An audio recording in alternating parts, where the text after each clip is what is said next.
In Lamentations chapter 3, verse 31 says, "For no one is abandoned by the Lord forever." You know, we've been talking a lot about how to get to know God while you're in a season of waiting.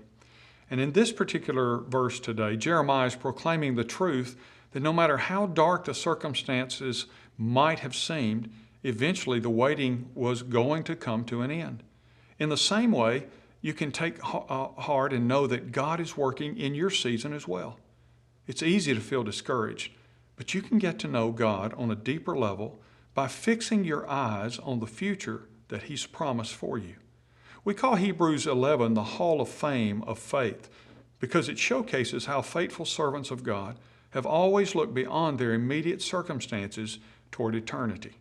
These men and women of faith understood that they were merely strangers and exiles on the earth and that they were seeking a greater homeland, not one bound by earthly limits, but one inspired by heavenly hope. You see, waiting is never an eternal sentence. Jeremiah talks about this elsewhere.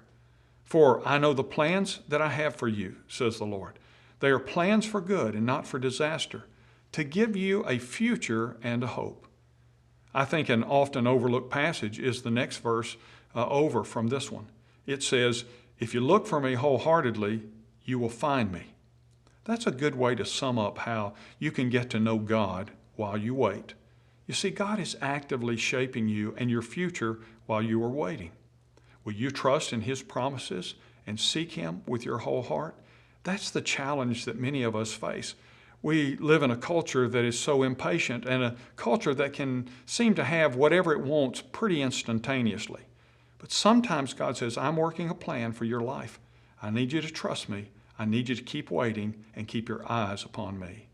I'm Ray Jones, and that's another heart truth for your day.